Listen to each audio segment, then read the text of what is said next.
Pak Seno menatap pemandangan di depannya dengan perasaan campur aduk.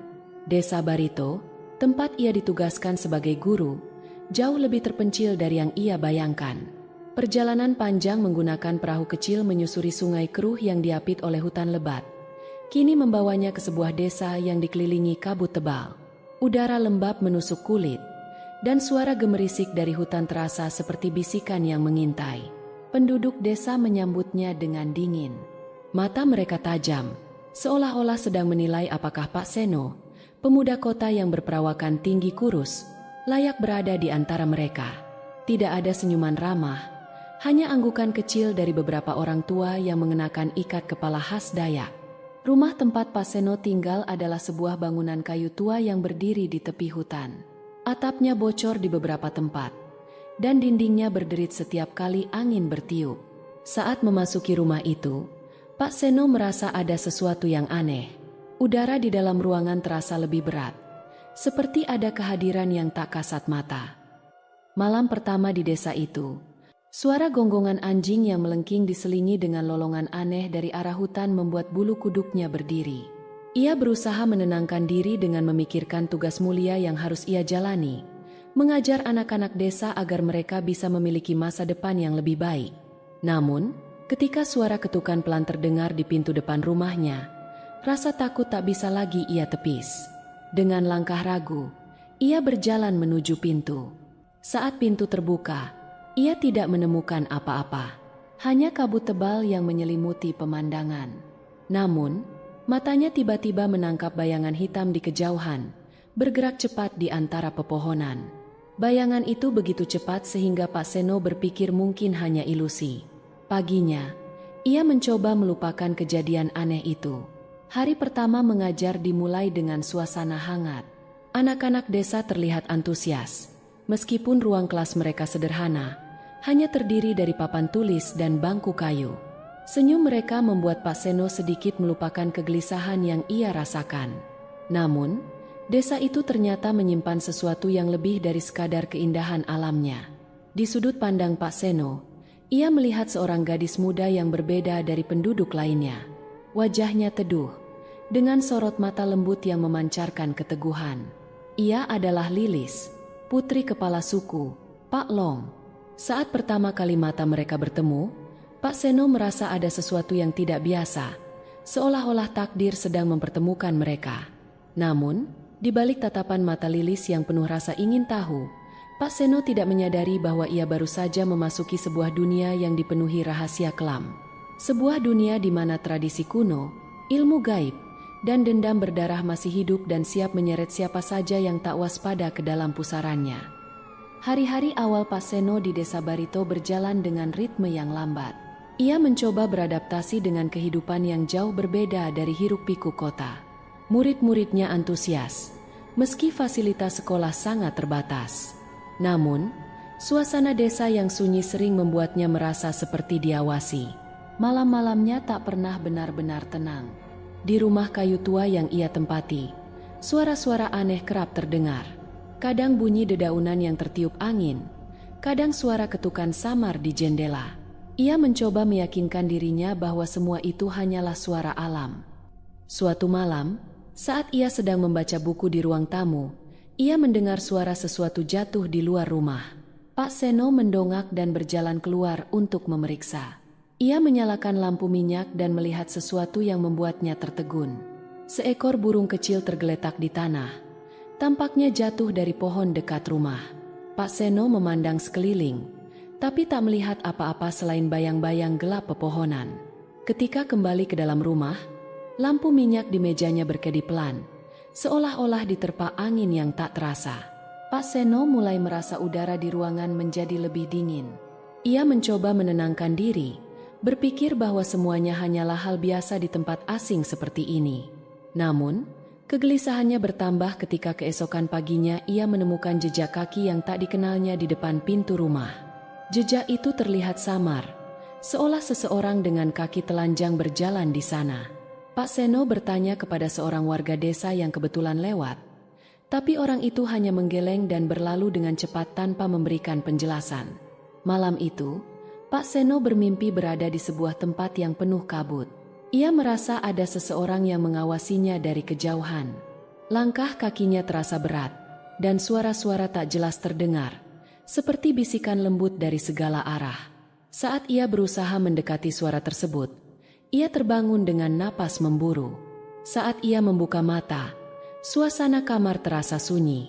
Namun, ketika menoleh ke jendela, ia melihat bayangan hitam melintas cepat di balik kaca.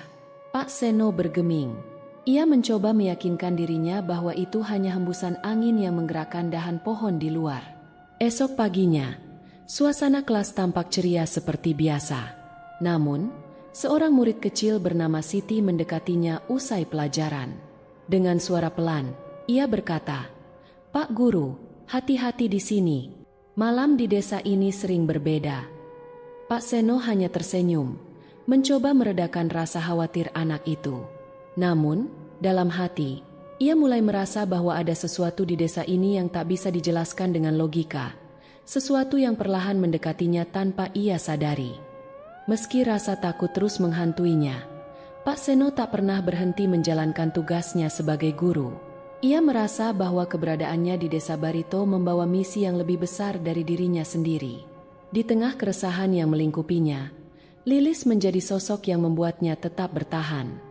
Lilis sering datang ke sekolah untuk membantu kegiatan belajar.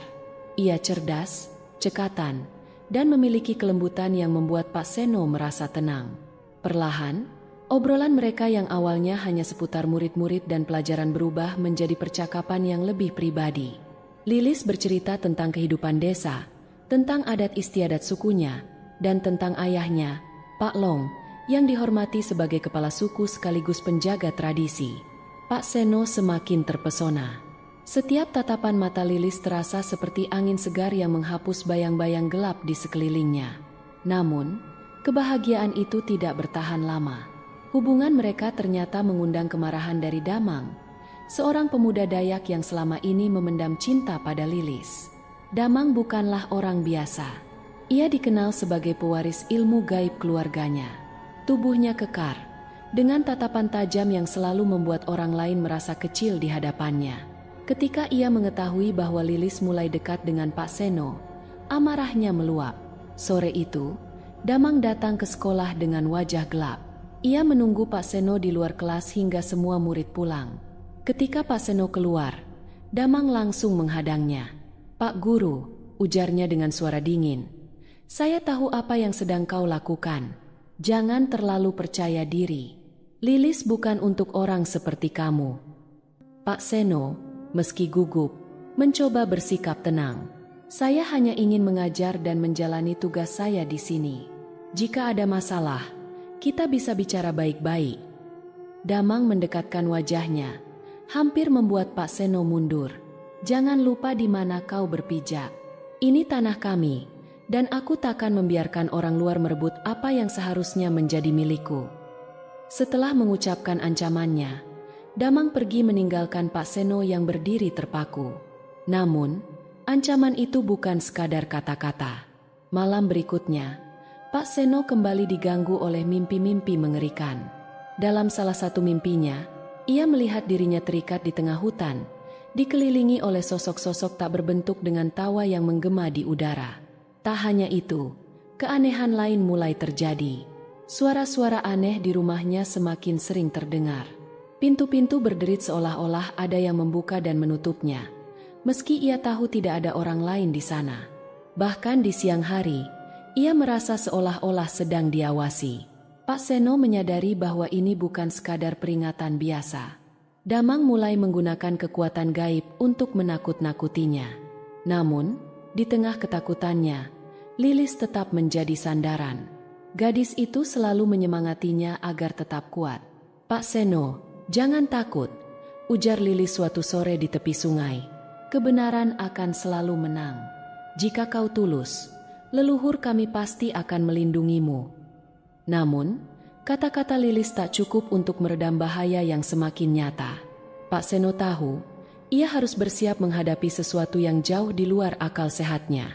Sebuah konflik besar sedang menanti, dan cinta mereka mungkin menjadi penyulut kobaran api yang lebih besar. Pagi itu, tubuh Pak Seno terasa lemas.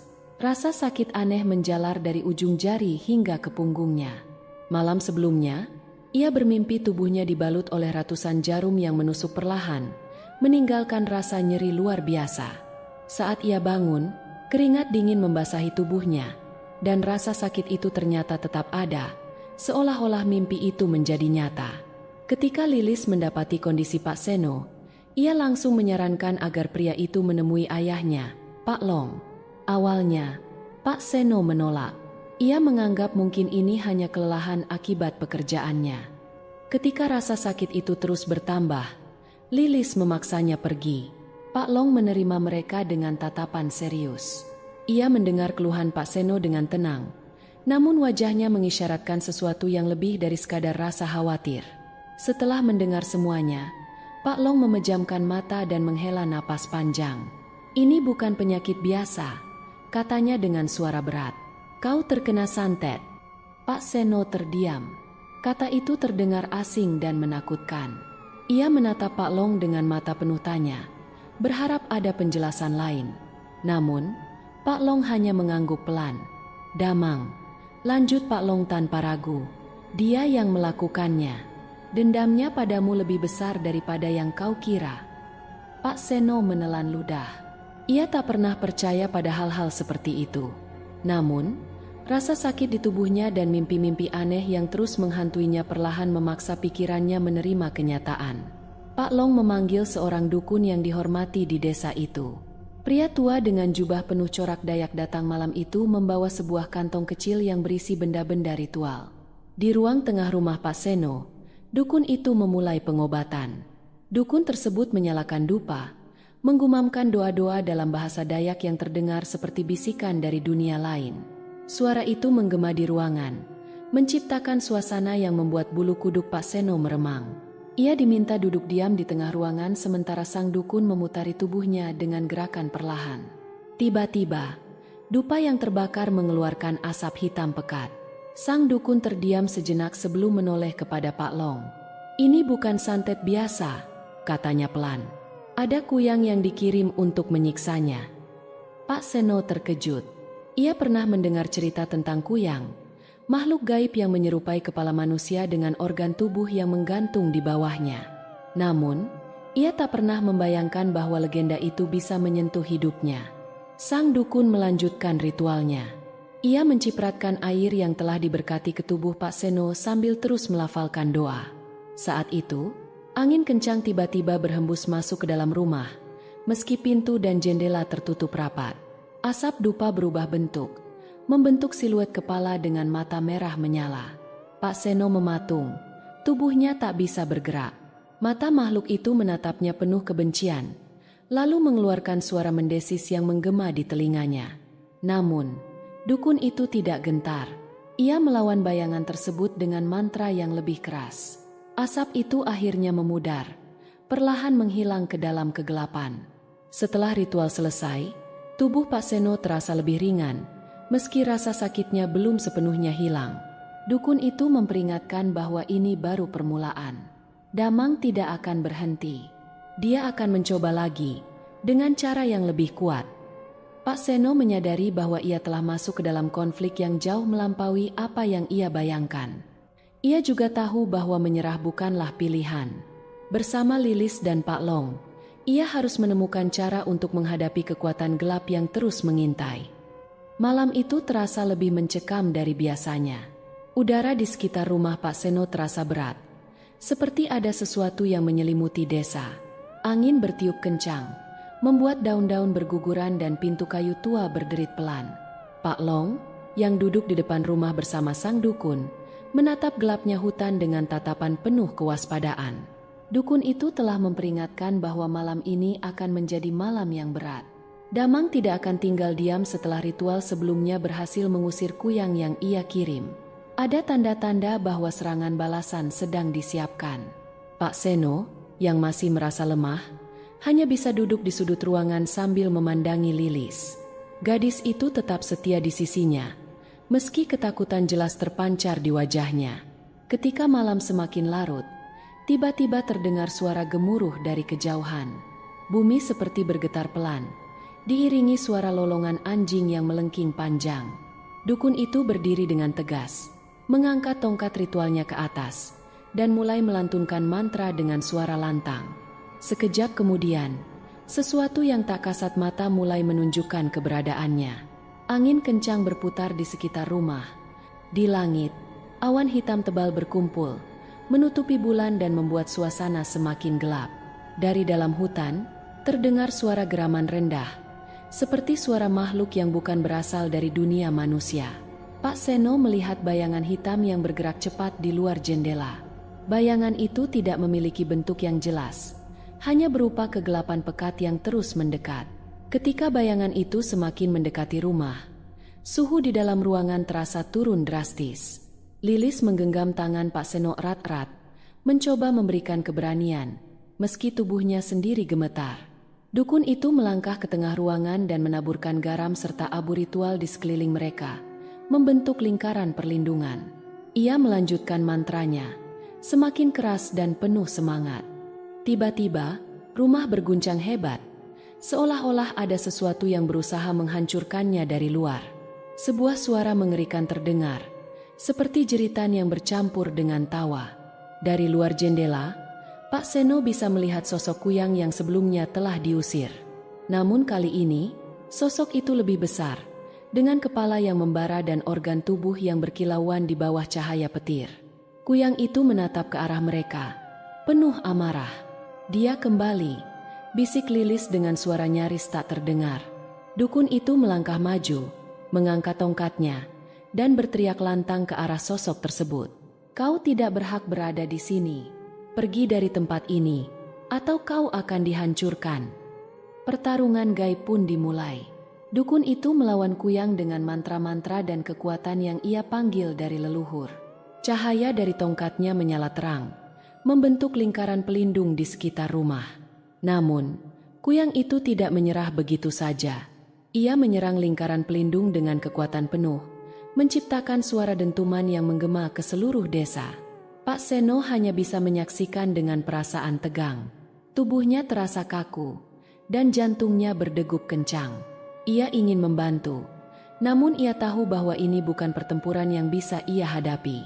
Di tengah pertempuran, kuyang itu berhasil menembus sebagian dari lingkaran pelindung. Sebuah bayangan hitam meluncur cepat ke arah Pak Seno. Lilis dengan cepat berdiri di depannya, melindungi pria itu dengan tubuhnya. Sebelum bayangan itu sempat mencapai mereka, dukun tersebut memukul tanah dengan tongkatnya, menciptakan gelombang energi yang menghancurkan bayangan itu seketika. Setelah pertarungan yang tampak berlangsung tanpa akhir, dukun itu akhirnya berhasil mengalahkan kuyang.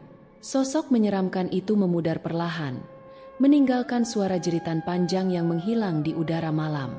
Namun, kemenangan itu terasa seperti jeda sementara. Dukun itu menatap Pak Long dengan tatapan serius. "Ini belum selesai," katanya pelan. "Damang tidak akan berhenti. Dia akan mengerahkan semua yang ia punya." Pak Long mengangguk pelan. Ia tahu bahwa pertempuran sebenarnya baru saja dimulai.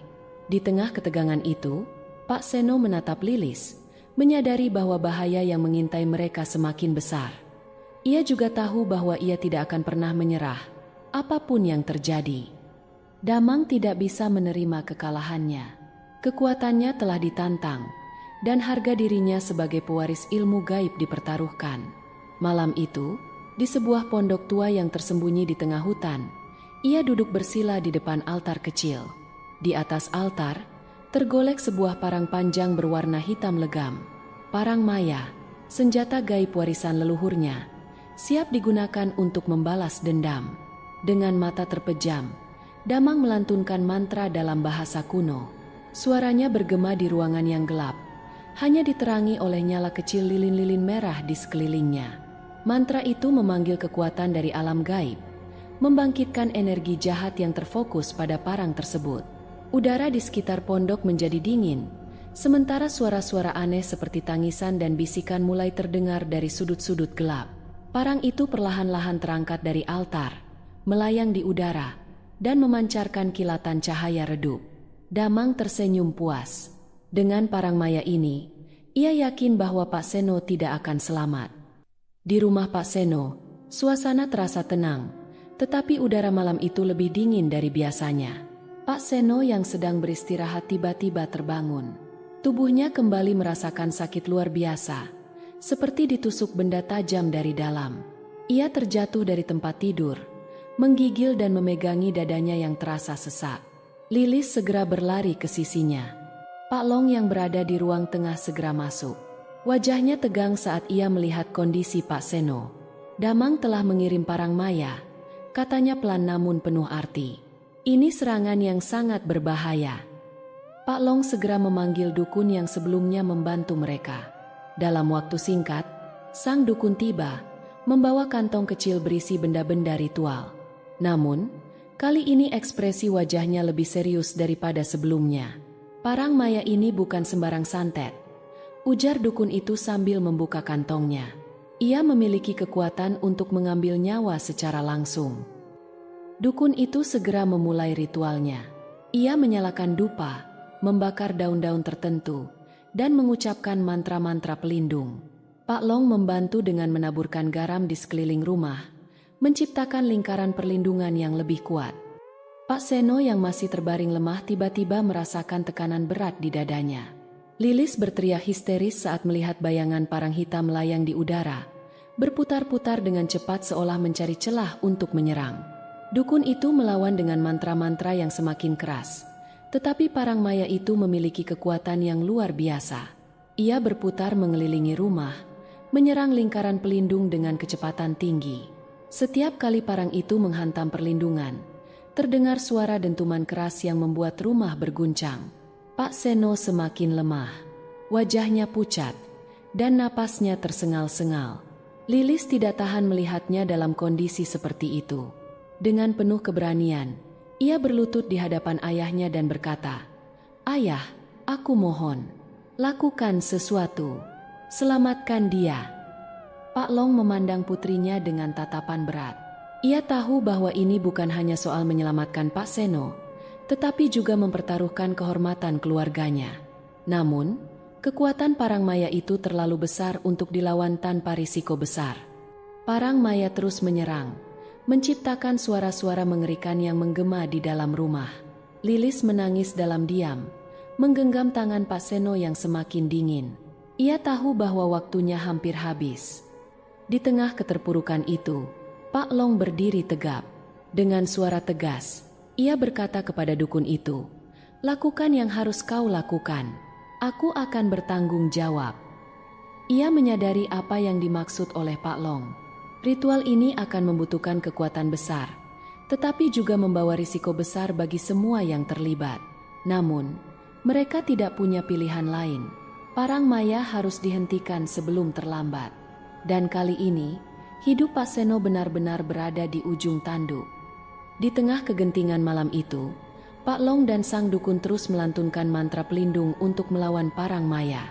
Suara dentuman keras dari serangan parang itu membuat rumah Pak Seno seperti hendak runtuh.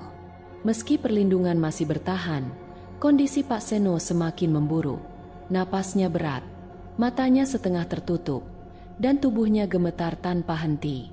Lilis tidak tahan lagi melihat penderitaan orang yang ia cintai. Ia tahu bahwa waktu mereka hampir habis. Dengan air mata yang mengalir deras, ia berdiri dan menatap ayahnya. "Ayah," katanya dengan suara yang bergetar, "biarkan aku mengambil alih penderitaan ini. Aku tidak bisa melihat Pak Seno seperti ini lagi." Pak Long terkejut mendengar permintaan itu. Ia tahu apa yang dimaksud putrinya. Dalam tradisi mereka, ada ritual khusus yang memungkinkan seseorang untuk memindahkan energi gaib yang menyerang ke tubuh orang lain. Namun, ritual itu sangat berisiko. Orang yang menerima energi tersebut bisa kehilangan nyawanya. "Lilis, kau tidak tahu apa yang kau minta," ujar Pak Long dengan nada tegas. "Ini terlalu berbahaya. Aku tidak bisa membiarkanmu melakukannya." "Tapi aku tidak bisa membiarkan dia mati, Ayah," jawab Lilis sambil menatap ayahnya dengan mata yang penuh tekad. "Aku mencintainya. Jika aku harus mengorbankan diri demi dia, aku rela." Pak Long terdiam. Hatinya hancur melihat keberanian dan cinta putrinya. Namun, Ia juga tahu bahwa Lilis tidak akan mundur dari keputusannya. Dengan berat hati, ia mengangguk pelan. "Baiklah," katanya akhirnya. "Tapi kita harus melakukannya dengan hati-hati. Aku akan memastikan kau selamat." Dukun itu menyiapkan ritual baru. Ia menggambar simbol-simbol pelindung di lantai dengan menggunakan darah ayam hitam yang telah disiapkan. Lilis duduk di tengah lingkaran tersebut, sementara Pak Seno tetap berbaring dengan lemah di dekatnya. Dukun itu melantunkan mantra-mantra dengan suara yang semakin keras, memanggil roh leluhur untuk membantu mereka. Pak Long berdiri di sisi Lilis, memegang tongkat ritualnya dengan erat. Angin di dalam rumah semakin kencang, membuat api lilin bergoyang-goyang seolah-olah akan padam. Perlahan-lahan, energi hitam dari parang maya mulai berpindah. Bayangan gelap yang mengelilingi Pak Seno bergerak ke arah Lilis, seperti kabut yang disedot oleh lingkaran ritual. Lilis menggigit bibirnya, menahan rasa sakit yang mulai menjalari tubuhnya. Ketika energi itu sepenuhnya berpindah, parang maya yang melayang di udara tiba-tiba jatuh ke lantai dengan suara keras. Senjata itu tidak lagi memiliki kekuatan. Namun, tubuh Lilis roboh seketika. "Lilis!" seru Pak Long sambil berlari mendekati putrinya. Wajah Lilis pucat, dan napasnya sangat lemah. Pak Long memeriksa denyut nadinya dengan tangan yang gemetar. Ia masih hidup, tetapi kondisinya kritis. Pak Seno, yang mulai sadar, melihat Lilis terbaring tak berdaya di lantai. "Apa yang terjadi?" tanyanya dengan suara parau. Ketika ia menyadari apa yang telah dilakukan Lilis, hatinya dipenuhi rasa bersalah. "Lilis mengorbankan dirinya untuk menyelamatkanmu," jawab Pak Long dengan suara berat. Dia memindahkan santet itu ke tubuhnya sendiri. Pak Seno merasakan air mata mengalir di pipinya. Ia tidak pernah menyangka bahwa Lilis akan melakukan pengorbanan sebesar itu demi dirinya. "Aku harus menyelamatkannya," katanya dengan suara bergetar. "Apapun caranya, aku akan menyelamatkannya." Pak Long mengangguk. "Kita masih punya waktu," katanya. "Tapi kita harus bertindak cepat. Aku akan menggunakan ilmu gaib leluhur untuk menyembuhkan Lilis. Namun, ritual ini membutuhkan kekuatan besar." Malam itu, di bawah bayang-bayang hutan yang sunyi, cinta dan pengorbanan Lilis menjadi simbol perjuangan melawan kegelapan. Meski harapan mereka tipis, tekad untuk menyelamatkan satu sama lain terus menyala, seperti nyala kecil lilin yang melawan kegelapan malam. Pak Long memulai ritual terakhirnya dengan penuh hikmat. Ia duduk bersila di depan tubuh Lilis yang terbaring lemah, sementara sang dukun berdiri di belakangnya, memegang tongkat ritual. Pak Seno, meski tubuhnya belum sepenuhnya pulih, memaksakan diri untuk duduk di sudut ruangan, memandang Lilis dengan mata penuh kesedihan dan rasa bersalah.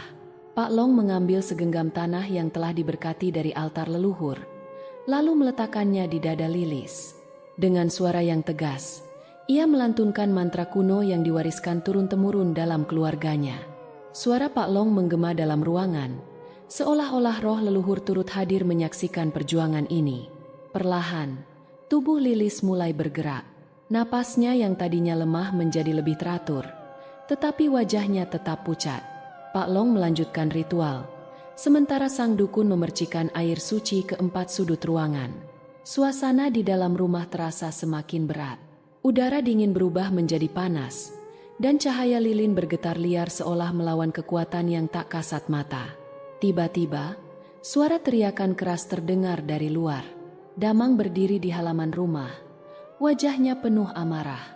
Ia tahu bahwa usahanya untuk menghancurkan Pak Seno telah gagal, dan ia tidak bisa menerima kekalahan ini. Dengan langkah penuh dendam, ia mendekati rumah. Pak Long menghentikan ritualnya dan berdiri di depan pintu. Ia menatap Damang dengan mata tajam, seperti seorang pemimpin yang siap mempertahankan kehormatan keluarganya. "Cukup, Damang," katanya dengan suara lantang. "Aku tahu ini perbuatanmu. Jika kau masih punya harga diri, hadapilah aku secara jantan." Damang tersenyum sinis. "Kau ingin bertarung denganku, Pak Long? Jangan salahkan aku jika kau menyesali keputusan ini," katanya sambil menghunus keris kecil yang menghitam karena energi gaib. Pak Long tidak gentar. Ia memegang tongkat ritualnya dengan erat dan berdiri tegak. Aku tidak akan membiarkanmu menghancurkan keluarga dan kehormatan desa ini, katanya tegas. Pertarungan pun dimulai. Damang menyerang dengan cepat, menggunakan kerisnya yang penuh kekuatan gaib. Pak Long dengan cekatan menangkis setiap serangan dengan tongkatnya. Percikan energi gaib terlihat setiap kali senjata mereka bertemu, menciptakan kilatan cahaya yang menerangi malam.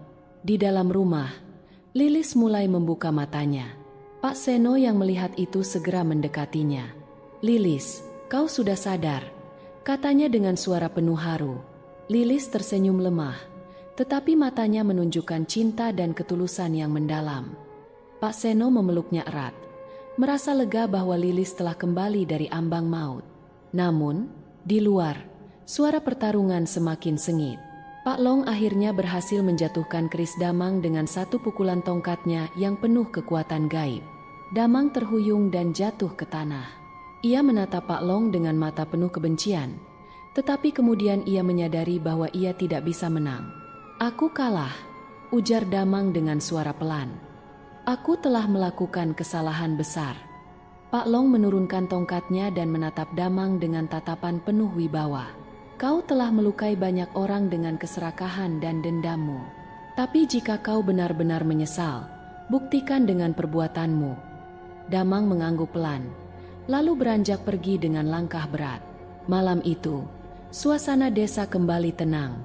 Lilis yang telah pulih sepenuhnya duduk di samping Pak Seno, memegang tangannya dengan erat.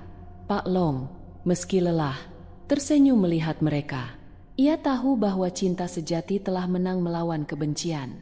Beberapa hari kemudian, Pak Seno dan Lilis menerima restu dari Pak Long untuk melanjutkan hubungan mereka. Warga desa yang awalnya ragu kini menyambut Pak Seno dengan hangat, menghormati perjuangannya melawan serangan gaib yang hampir merenggut nyawanya. Di bawah langit Kalimantan yang cerah, Pak Seno dan Lilis memulai babak baru dalam hidup mereka. Cinta mereka menjadi simbol keberanian, pengorbanan, dan harapan, mengajarkan kepada semua bahwa bahkan dalam kegelapan sekalipun, cinta sejati akan selalu menemukan jalannya untuk bersinar.